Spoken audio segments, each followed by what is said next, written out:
Hello everyone and welcome to WGBS TV Live, brought to you by SupermanHomepage.com, the number one Superman fan site in the world. In this, our March 26, 2019 show, we're going to be covering a range of topics, including the Academy Awards. We're going to be talking about the upcoming Supergirl episode, what's happening in the comic books with the Superboys, and so much more. Also, we're going to turn to you to take your questions and comments on anything you'd like to discuss in the world of Superman, and to let you know how all that works and how you can get involved in tonight's show, let me introduce you to my co-host, Mr. Michael Bailey. Hey, Mike. Hey, Steve. Now, since WGBS Live is all about Superman, we want to hear from the Superman fans that are watching us live on YouTube. So around the halfway mark of the show, and if we don't have too much on the docket, we'll start taking your calls. To do this, you're going to need Skype. Get on Skype, find Superman Homepage, and message us that you'd like to join us. Wait for us to reply, and we'll get you on the show. Now, two important things. One, wait for us to message back. Do not just call, because that can kind of screw up the call.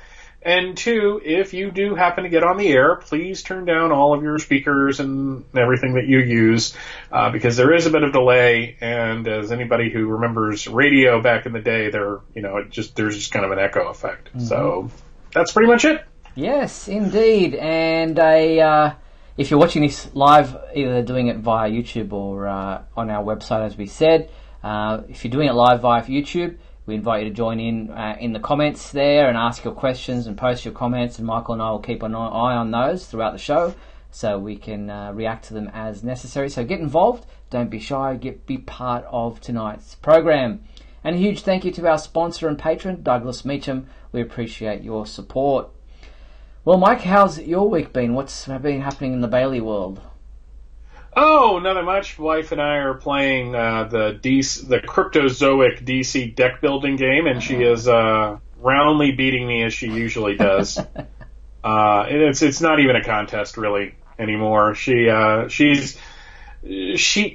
like playing checkers, and she's playing like that 3-dimensional chess from Star Trek, where it's like all stacked up and stuff. So. But I was telling you this before we started. One of the cards in that game is Ha'el, and that's how I'm going to pronounce that name. And for those of you that don't remember, Ha'el was a character during the New 52 that supposedly was part L, and he was part of two really, really boring storylines. But the card itself is actually kind of effective, which makes this the only time Ha'el was worth anything. So I was kind of happy to see that. He came in useful after all. Yes, finally. Well, there you go. Never played one of those card games. It sounds interesting. I guess you got to have somebody that you want to play, who wants to play alongside you. Yeah, they're fun. The Cryptozoic has put out a bunch of different decks. There's like a standard deck. There was something they called Heroes Unite, which just brought in more heroes. And there's a Forever Evil set, and it's really interesting. You can kind of see as they had the license and it went on, the evolution of DC Comics itself, because they're about to release a Rebirth deck. But now you can play all of them at once if you want to. So it's a lot of fun. It's a strategy, and you have to, like the name suggests, build a deck. Oh, okay. So, but it's a lot of fun. Cool. All right, well, let's get on to our topics of discussion tonight. And as we do with our schedule, we like to go with the movie news stuff first. And obviously there isn't much movie news at the moment with the world of Superman. But what did happen was the Academy Awards, the 91st Academy Awards, took place on Monday night, February 25th, in Los Angeles at the Dolby Theatre there. And as they always do, they do a in memoriam section where they remember all the actors, directors, filmmakers, and other people involved with the movie industry who have passed away in the last 12 months. And amongst those was obviously Margot Kidder. But there was more of a Superman connection in the in memoriam section with the John Williams theme from Superman the movie, the Leaving Home track, being used as the music behind this slideshow, if you like. And I'm going to play a little bit of that for you now, and then get your reaction, Michael, as we just kind of get to the Margot Kidder section of that particular in memoriam.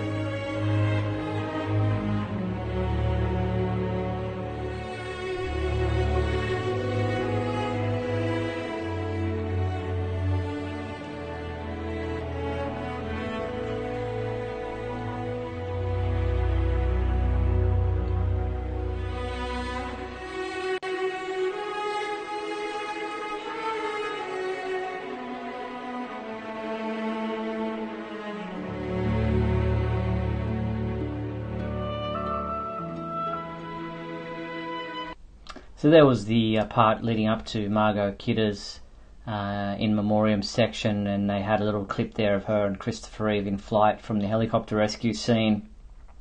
It was Sunday night, sorry, I said Monday night. Your thoughts? These are always a little sad, especially since, there's sadly there's always people passing away.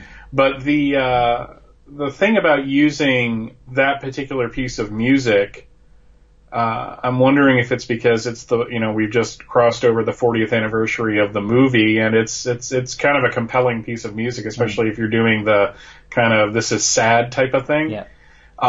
And the fact that Margot was part of it, though some people I noticed on social media were like, isn't it a little ironic that they're using Superman music and there was a in memoriam for Stan Lee in there as well. But no, it's kind of nice that shot of them in the helicopter sequence seems to be kind of the go-to when people talk about Superman the movie or showing especially Margot and Chris.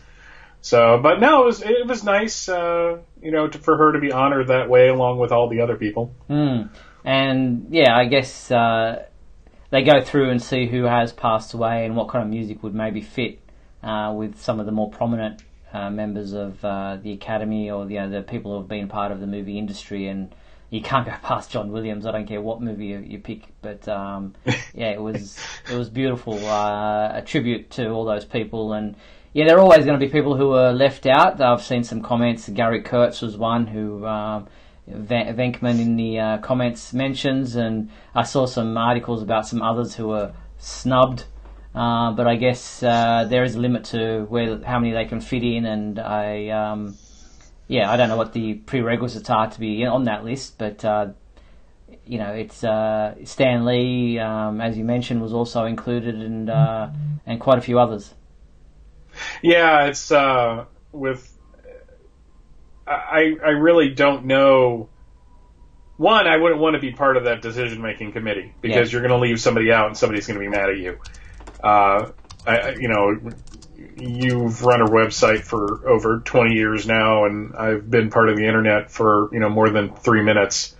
So, there's always going to be somebody to point something out. But, when someone's passed away, like one of them was Dick Miller, character actor that passed away recently, just a few months ago. And, he was in movies like Gremlins, and he was on Lois and Clark, and he's like one of these people that was kind of a consummate that guy, and he didn't get mentioned. So I guess for us though, Margot was the big one. Though Venkman, and I know who you are, mentions that Gary Kurtz, producer Gary Kurtz, who produced the first 2 Star Wars films, in addition to a bunch of other movies, was snubbed. Jim Bowers actually kind of took care of that by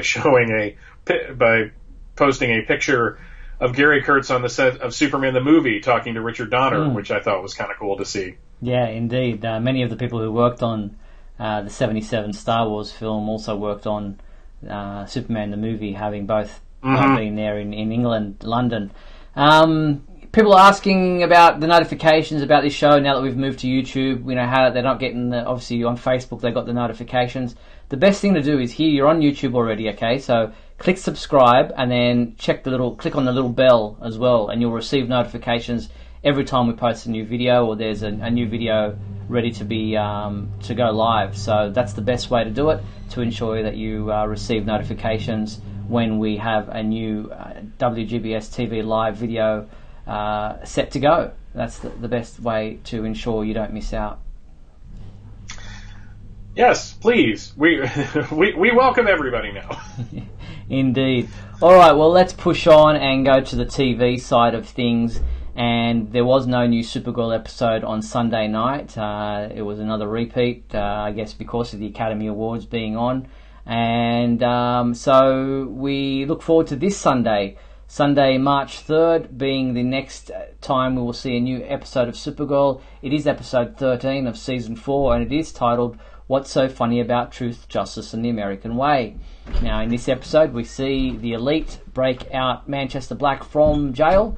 And obviously there is a lot going on there with the Hat and Menagerie teaming up with Manchester Black, and what will happen in this episode coming up on Sunday night. Yeah, I'm looking forward to it. It was kind of interesting. We were talking about this last week. It's throwing me off that they're skipping weeks here and there. With the with the Supergirl release schedule, and we talked maybe that's because they're trying to get the breaks now, so at the end of the season they can just run all the episodes without a hiatus or a week or two off. But yeah, it was really weird, the other night just being like, well, I guess because the Oscars are on, they just don't want to deal with it. And why would you? I'm guessing you would probably worry about your ratings even further there. So, and there are some rumours going on around about the ratings, which we didn't report on because it's just ridiculous. Well, you go on, tell us about it, what you've seen. Well, it's funny that, we talk about stuff that is largely inconsequential. It's important to us, but it's not like, Supergirl being on the air doesn't impact my life in any kind of meaningful way outside of the entertainment I get from the show. Mm-hmm. But it's just weird to see the quote-unquote journalism that surrounds entertainment, combined with the clickbait nature of the current internet as it is, coming together to basically have one site say something and then a bunch of other sites, for lack of anything else to talk about, decides, well, we're just going to pick up on this story. And then it kind of feeds upon itself. So one site says it, another site mentions it, so then another site picks up the story because two sites have talked about it, but they're all talking about the same initial source, which in journalism is terrible. You want some confirmation, and the rumor, and it's even weird to call it that, is that the CW is unhappy with the current ratings of Supergirl, and basically everything from it's going to be canceled, or it's going to be replaced with a Superman television series, or it's going to be canceled next season after Crisis on Infinite Earths because Supergirl died in Crisis on Infinite Earths. And it's all nonsense. Yeah.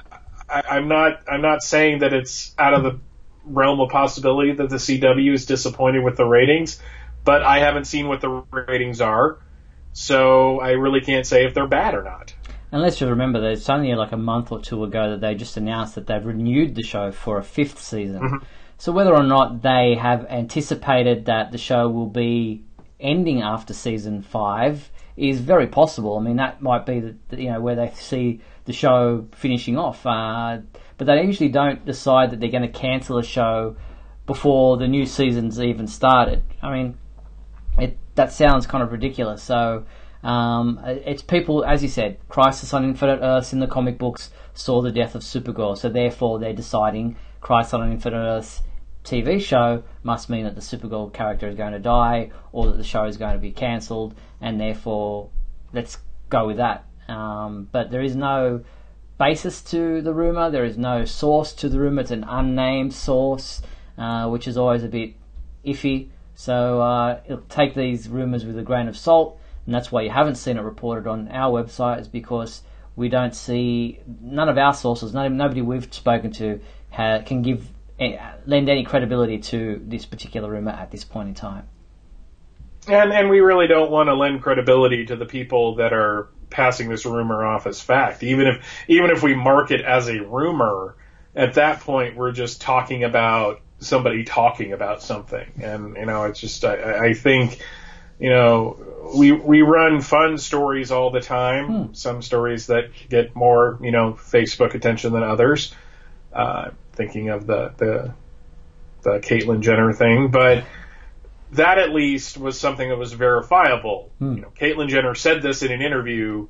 It involves Superman, so we talk about it. Not unnamed sources are talking about this. I mean, it's why we really haven't talked about anything involving DC cutting back on its publishing line either, is because all of that was, just rumor and innuendo from a trade show. So it's just one of those things where I understand why they do it. I can't sit here and go, I wonder why they do it. I know exactly why they do it. They're trying to drive people to their site to increase the clicks so that they get the ad revenue, and that's, I'm not wanting anybody to not make a buck, but, it's just kind of sad because it gets people all in a tizzy on social media, and it's just like, why are you getting people upset over something that isn't even real?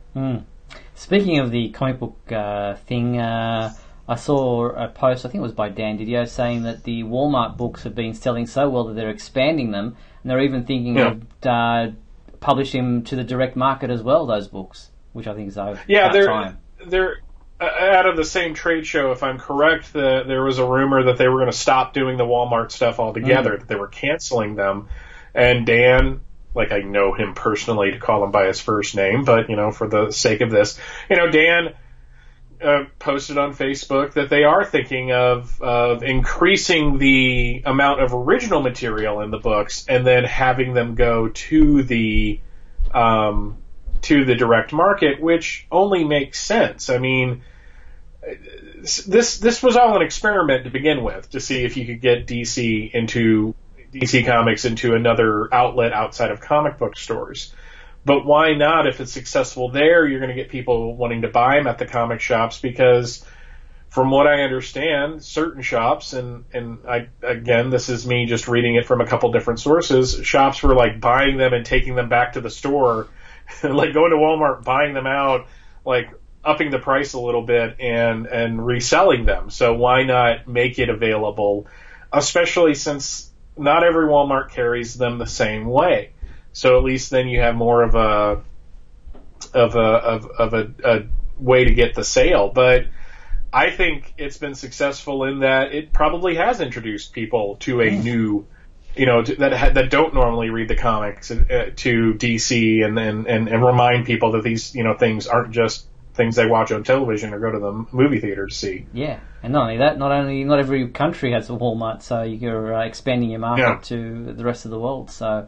But there are Walmart stores who don't even carry them all. So it's or you find issue 4, but you can't find issue 5, and then issue 6 comes out, and you're missing stuff. So it'll be a great way if they could also make them digital, so to get those people as well. But we look ahead to going back to Supergirl this Sunday's episode, and here is the trailer for What's So Funny About Truth, Justice, and the American Way, just to refresh your memory. Supergirl's done. This is the era of the elite. The elite are going to attack. Innocent people will die. You have the elite. I have super friends. Supergirl, all new, Sunday, March 3rd on the CW. There you have it. Supergirl has her super friends. So we look forward to that episode Sunday, March 3. Beyond that, we have the description for the following episode, which will be, Sunday, March 10th, so back-to-back weeks of Supergirl once again. This is episode 14 of season 4. It's titled Stand and Deliver, and it reads, between Ben Lockwood's new push to stir up the anti-alien movement and the elite's desire to target Lockwood and his minions, Supergirl is concerned about the safety of the American people, both human and alien. When Lockwood organises a rally, the aliens decide to peacefully protest. Brainiac and John join the alien march while Supergirl and Dreamer patrol to keep everyone safe. Meanwhile, James picks up his camera again to cover the march for Catco, and Haley assigns Alex a job that clashes with her beliefs. When the Elite and Ben Lockwood stir up trouble at the rally, Supergirl is forced to take a stand. So, interesting episode coming up. Long description. Yeah, sometimes they give you one sentence, sometimes they give you a whole paragraph. Yeah, they've been writing novels this particular season. I think the only thing disappointing that's disappointing about that description is that it tells you that the Elite are going to be part of this, and they have an ad showing you this big confrontation between Supergirl's crew and the Elite, and then it's just like, that's not going to be it. So why, if you're going to adapt What's So Funny About Truth, Justice, and the American Way, and which was the entire point at the end, was that the Elite were stopped and no longer an issue, why have the very next issue so to have them in it? I don't understand it. Yeah, it doesn't make sense. Kind of gives a bit of a spoiler away that this week's episode doesn't end the way we hoped it would. But on the other hand, it sounds like they're kind of tackling the, and I can say this is more of a local thing for me, is at a nearby park, Stone Mountain, there was going to be a rally for a certain group that's a little controversial. And another group was going to come to protest them, and they actually shut the whole thing down before it happened because they were worried about things getting out of control. So it's kind of interesting to see that now in this context. Yeah, indeed. All right, we're almost at the halfway mark of tonight's program, so we're going to take a quick break, and then we're going to come back on the flip side of that while Michael coughs himself out, and we will get to the monthly segments that we like to do at the end of the month, and that is the big question and the super secret soundbite. So we'll be back after these messages. It's so much easier when you're audio and I can just mute myself.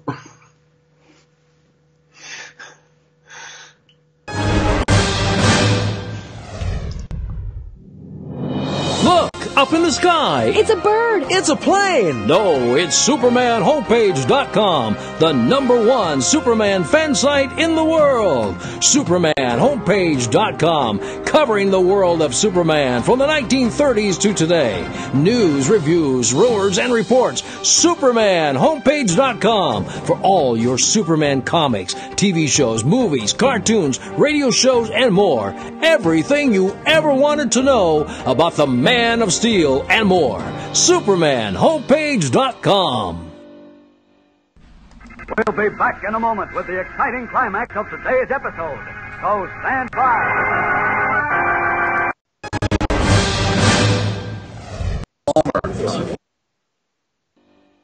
Thanks, Superman Homepage, for all the support over the years. I really appreciate it. I'm Matt Bomer. I'm the voice of Superman in Superman Unbound, and this is the Superman Homepage. Right here on Superman Homepage.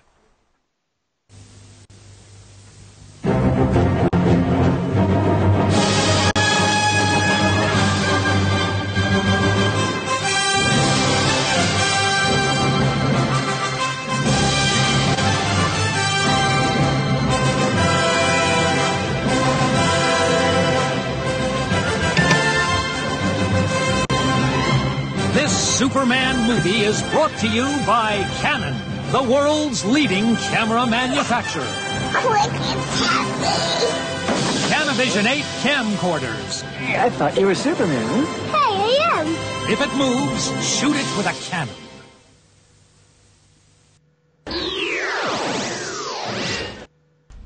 And we're back on WGBS TV Live, where brought to you by the Superman homepage. We're about to get into the monthly segments of our show, and we'll start off with the big question. I'll just play the intro right now. Let's start with the big question. My screen is not cooperating. All right, well, I'll start in. The big question from last month was, what did you think of the Reign of the Superman animated movie? and we had a number of people respond. And first off the rank was Stephen Marshall. Here we go. Steve Marshall wrote, I loved Reign of the Superman. While it wasn't as good as The Death of Superman, it was a really satisfying conclusion to the arc. For me personally, the two movies combined as my favorite version of the Death and Return of Superman arc over all other mediums. Now, that's a pretty bold statement. Yeah, very bold. We also had Ron Crosby write in, and he said, I loved it. If I had to nitpick, I'd complain about how Superman looked with a 5 o'clock shadow instead of a full beard and more a mullet than just long hair, but the black suit was awesome. And I loved how Superman had the collarless suit at the end. The trunkless look with red boots and no collar is my favourite suit, and it matches the look Superman has from Young Justice Outsiders. So I wonder if they're going to connect the two somehow down the line, going to do a double feature soon. Yeah, interesting. I liked the costume that they showed at the end as well. Yeah, it was really slick. John Patrick Van Pelt wrote, I really enjoyed Reign of the Superman animated movie. I like how Cameron Monaghan played a dual role, playing Con-El Superboy, first starting to work for Lex, and in the end being the hero of Superman. I also liked the Fortress of Solitude scene when the real Superman came back in the black Superman costume and long hair. Another thing I liked was the plan that Lois and Lex, just like Superman would. And finally, I liked the tribute to music composer John Williams, who composed and conducted Superman the movie.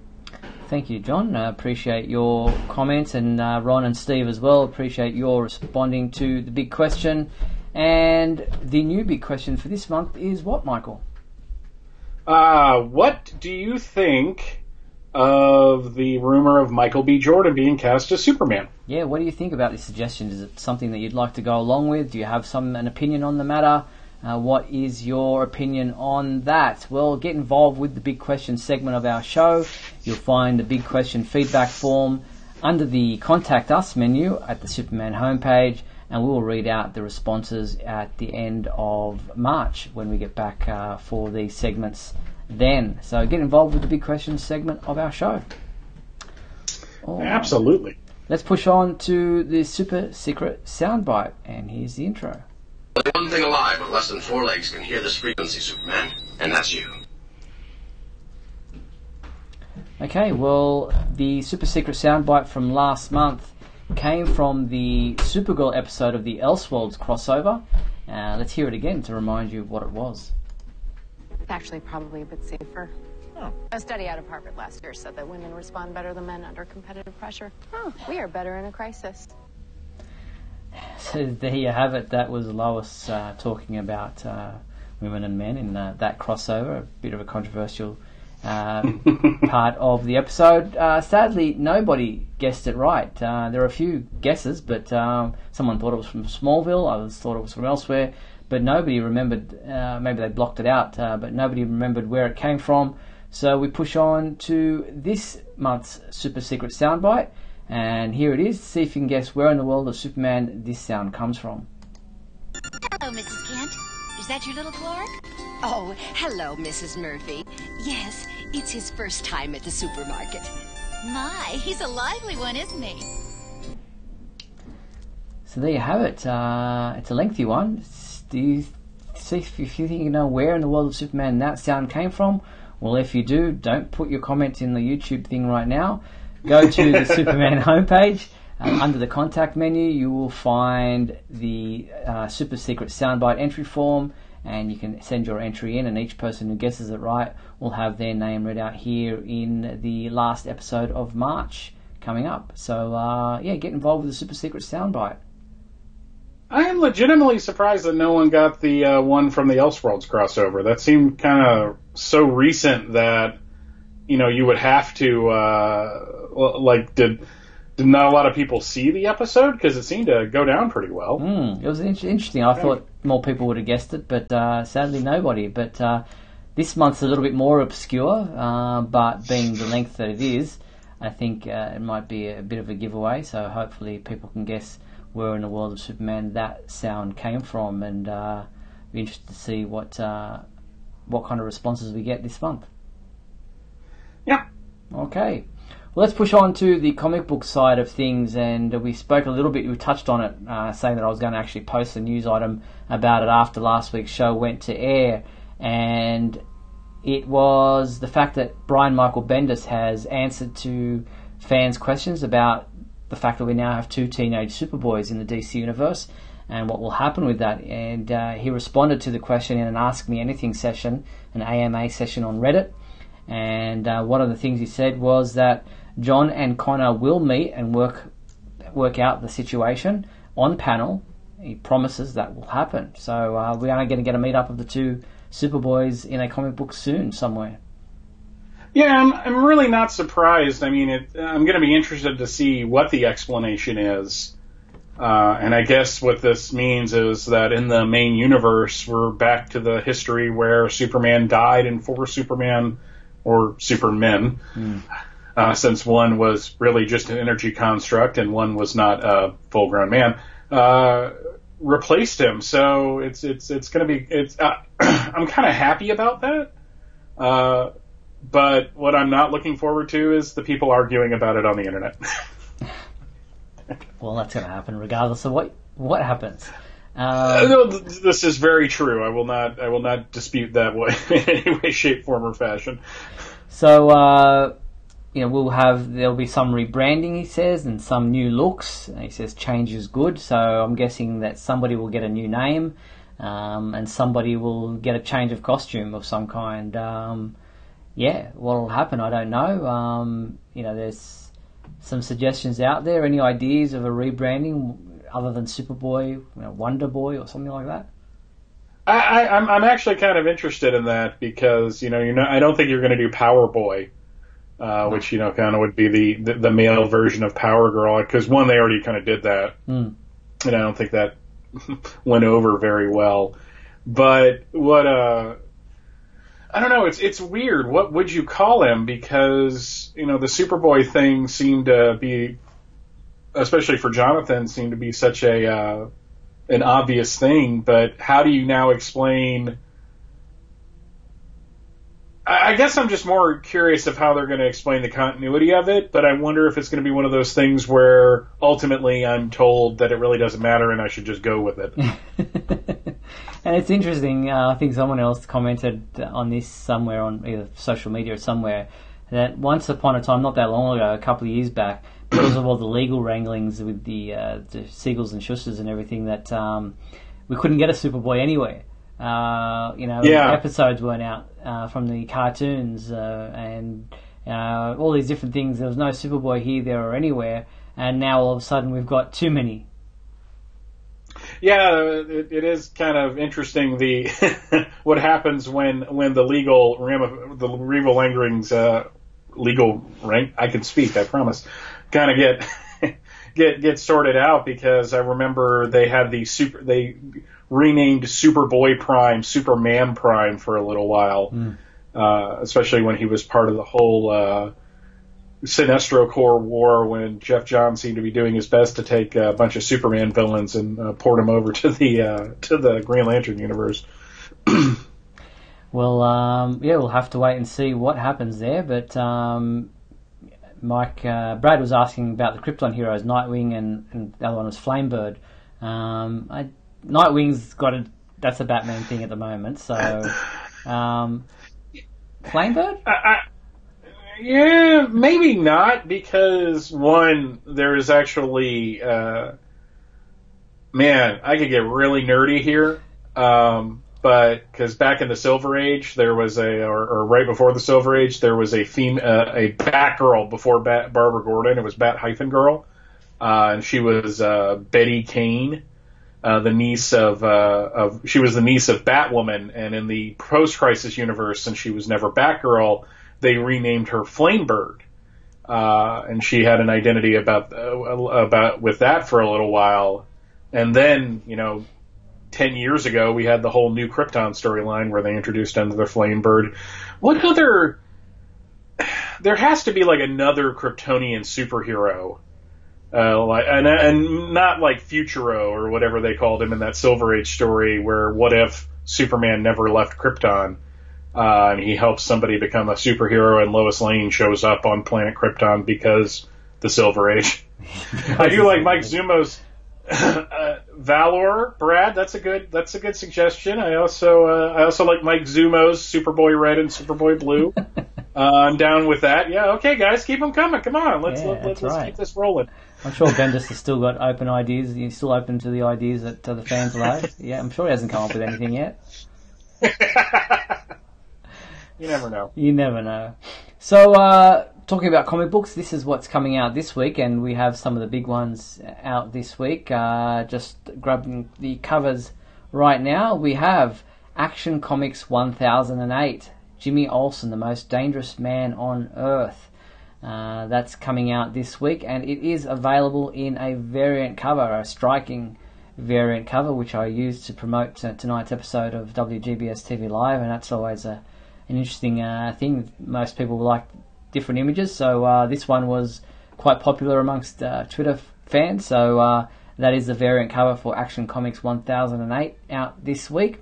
Also out this week is the issue 6 of Heroes in Crisis, issue 6 of 9, Who's Behind the Massacre, and that is also available in a variant cover. The Loss of Barry Allen is the variant cover there. And also for a second printing is Young Justice #1, sold out its first printing and is now available in a second printing if you missed out. So they are the comic books out this week for Superman fans. Yeah, I don't think they've put a wrong foot forward with these variant covers that they've been putting on both Superman and Action, especially Action. They're very... I think they're kind of the best type of variant covers, like because posters. They really don't have... Yeah, they don't have anything to do with the comic itself, but they're just beautiful pieces of art. And I'm kind of wondering at some point if they're going to put out a poster set or a I know that they're in the the trade paperbacks and such, but if they put them out by themselves, because I think it's really worth it. Yeah, indeed.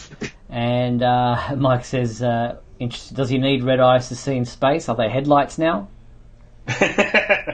Well, it is one of the few times that I've seen the angry red eyes of anger and not been kind of annoyed by it. Mike also says that he misses Superman titles being every 2 weeks. I don't. That got expensive after a while. There was a time when there was a Superman comic every week, remember? And then we were bemoaning skip weeks. They were like $1.50 to $2 for most of that time period. So. Yeah, indeed. Superman Adventures. Adventures of Superman, Man of Steel, Man of Tomorrow came out for the skip weeks. They were the days. Yeah, the 90s. How I miss you. And your economy. Yes, indeed. All right, well, looking elsewhere, this past week we also saw Toy Fair take place in New York, and this is always an interesting time because we get to see some products that are going to come out from different companies for the DC fans, and for Superman fans there were some interesting ones. Some that came to across my desk were these Toy Tokyo. They're Japanese samurai-themed DC Comics figures. There's Deathstroke, Green Arrow, Superman, of course, The Flash, Robin, Batman, the Joker, Nightwing, Harley Quinn, and Green Lantern. I am fascinated by the fact that we have really come to this point in the merchandising where they're just putting everything out there they can. 20, 25 years ago, before DC Direct, really, you would have toy lines, like Superman had a toy line in the mid-90s that was pretty cool, and then the animated series had its own toy line. But they were kind of controlled. I mean, you had weird versions of Superman and Batman and all that. But it was pretty much, you didn't have and you would have things like Samurai Batman, but this is the entire DC universe.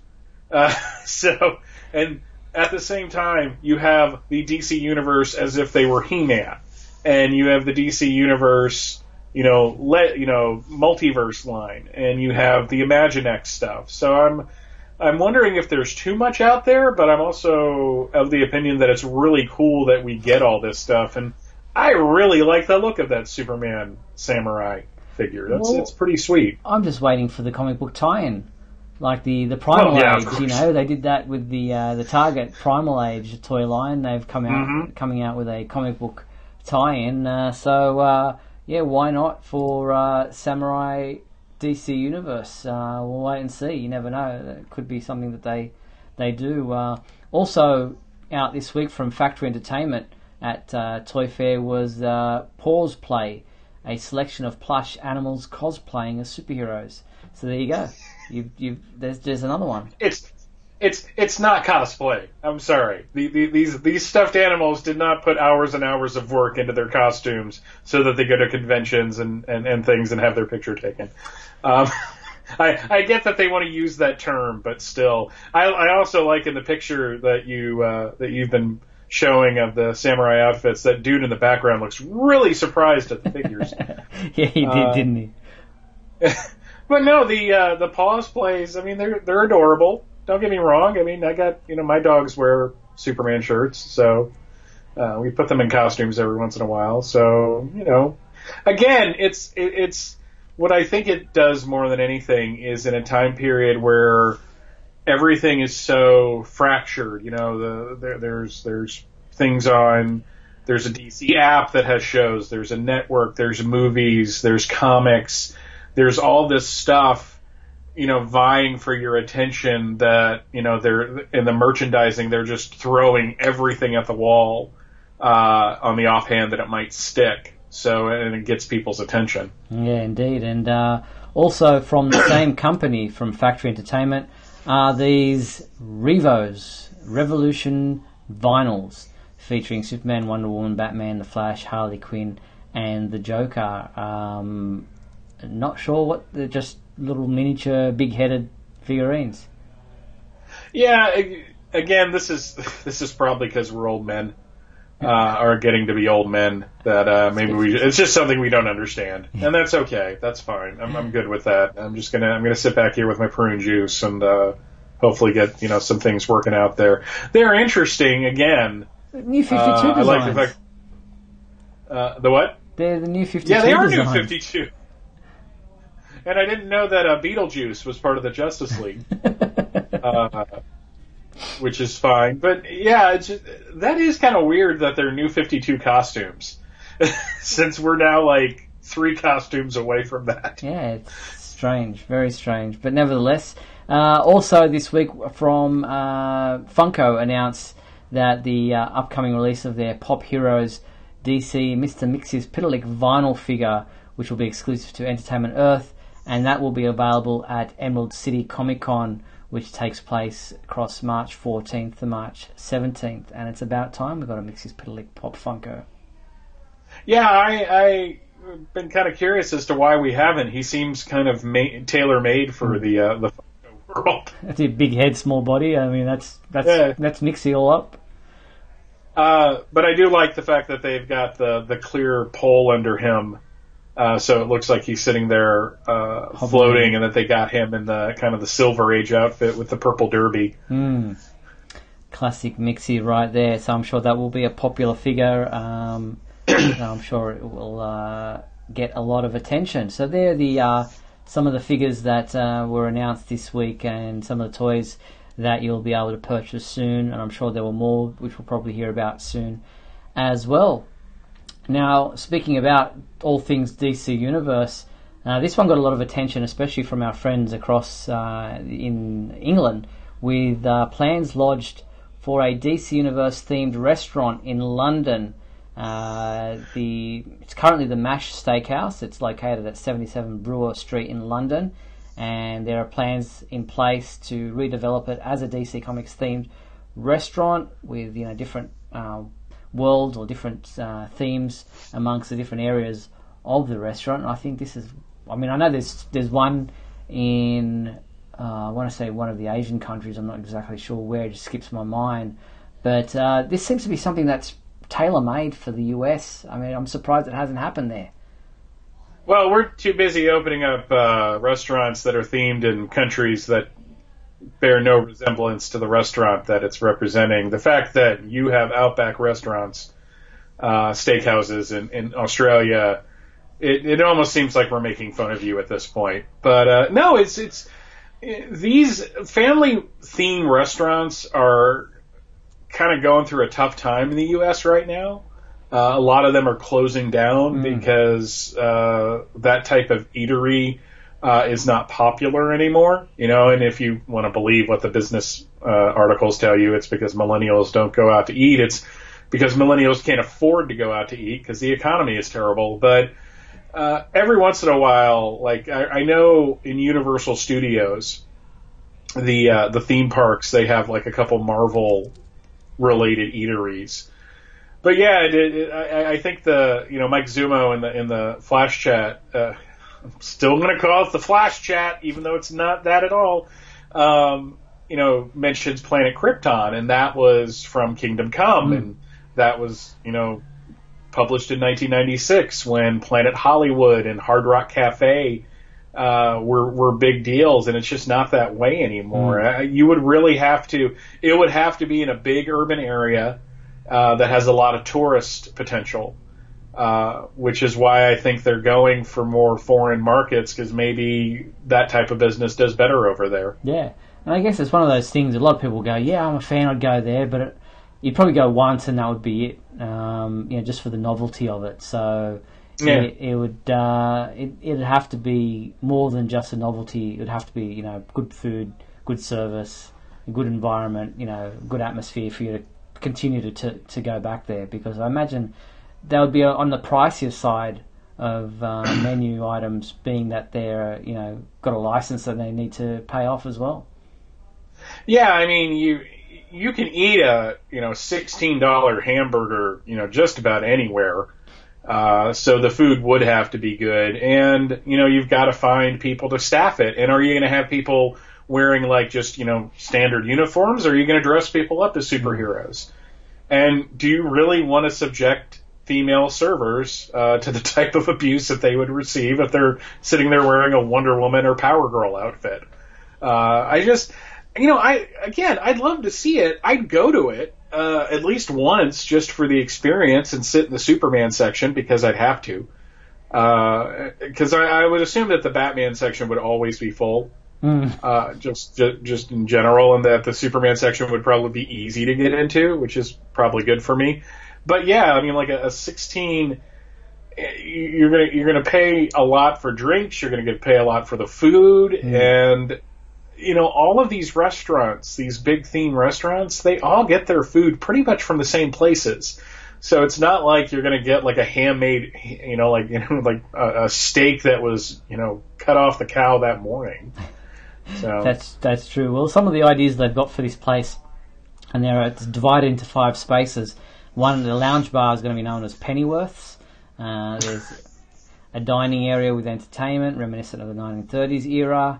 The North Nave, a fine dining experience, and the South Nave, an immersive dining experience. And the restaurant will be collectively known as DC World. So I'll wait and see if that plan is successful, and we'll let you know if it and when it opens up there in Brewer Street in London. Yeah, I'll have to ask my UK-based friends if they're going to go eat there, or if they just don't care. Wait and see. All right. Well, also in the subject of merchandise and things happening in the world of Superman, Capstone have announced that, and some of the people were in the comments were mentioning this earlier. Capstone, who are an innovative publisher of children's educational content for home and school, announced its You Choose books featuring iconic DC superheroes and Scooby-Doo characters, developed in partnership with Warner Brothers Consumer Products, are now available on Alexa-enabled devices. Now, there's a Superman collection, there's a Justice League collection, there is a Batman collection, and there's also a Scooby-Doo collection.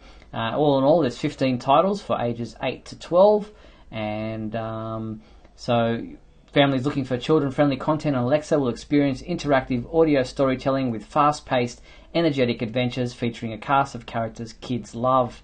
So, there's Apocalypse Invasion, Metallo Attacks, Metropolis Mayhem, Superman Day Disaster. They're the Superman ones.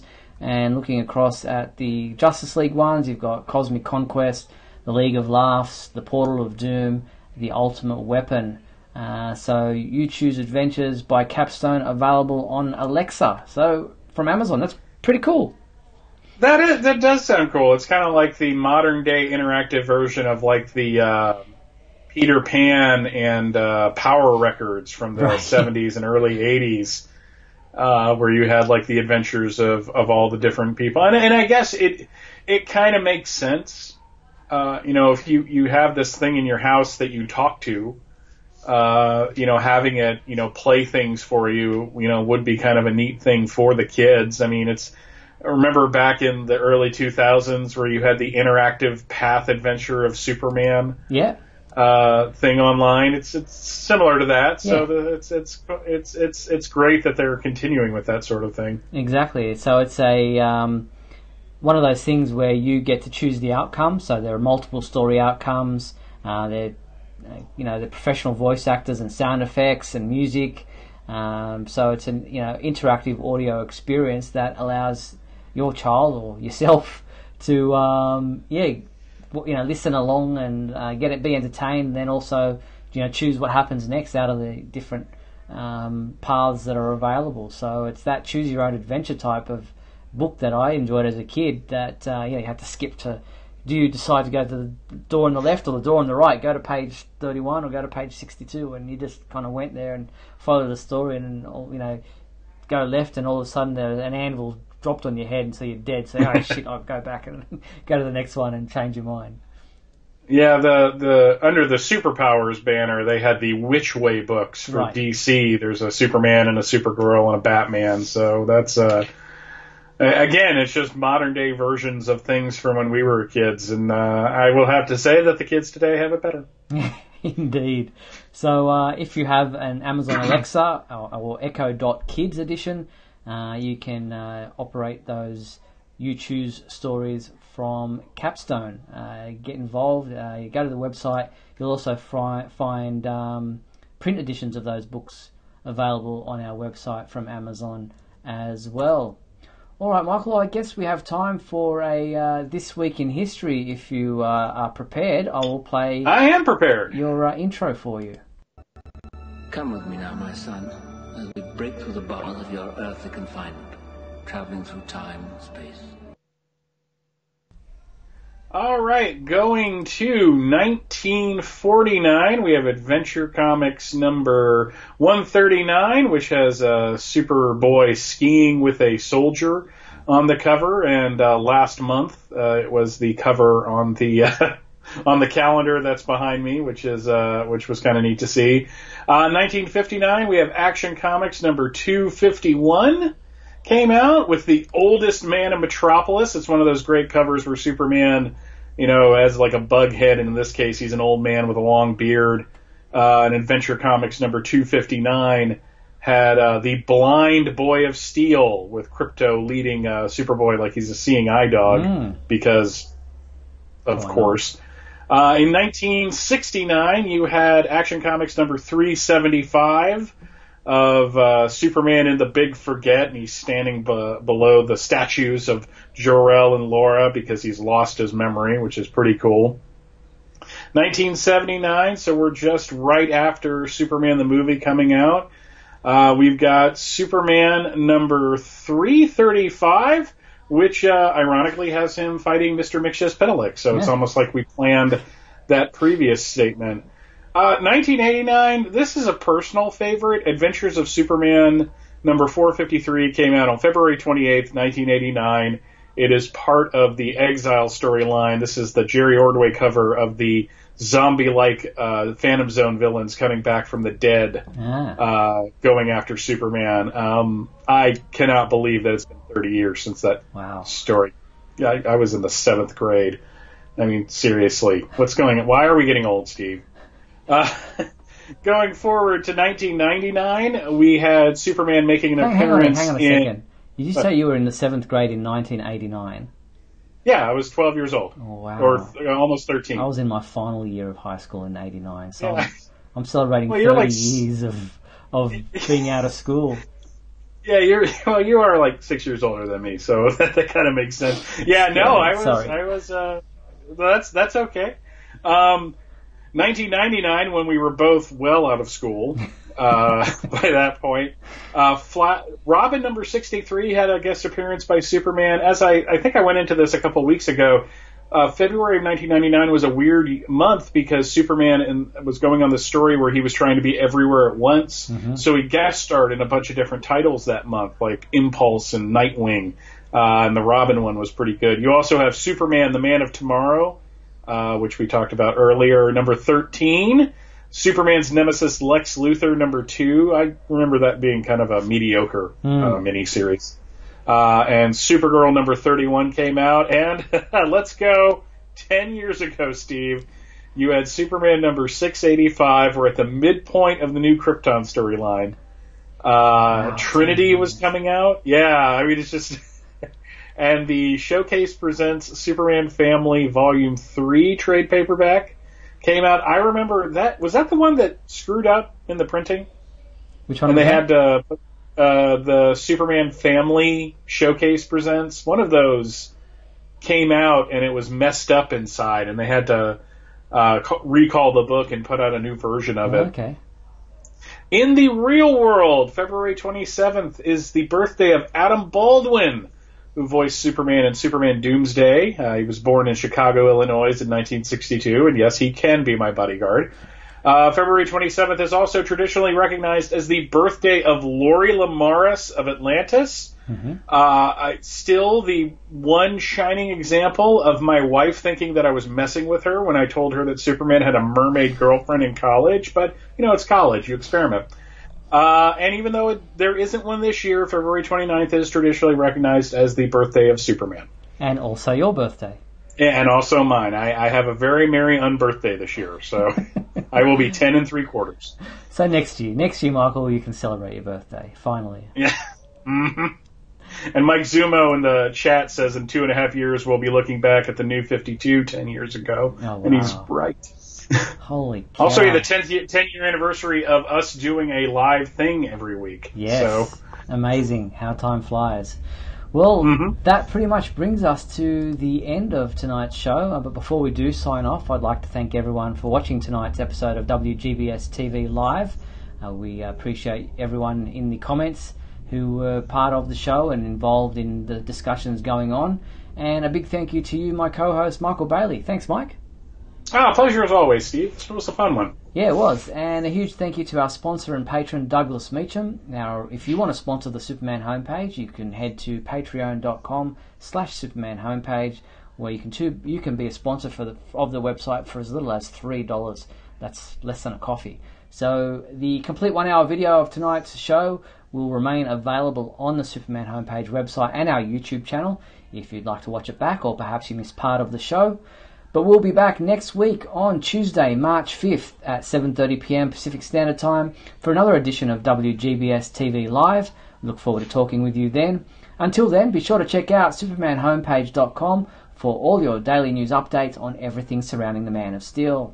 I'm Steve Eunice on behalf of myself and Michael Bailey. Thanks for watching WGBS TV Live, brought to you by supermanhomepage.com.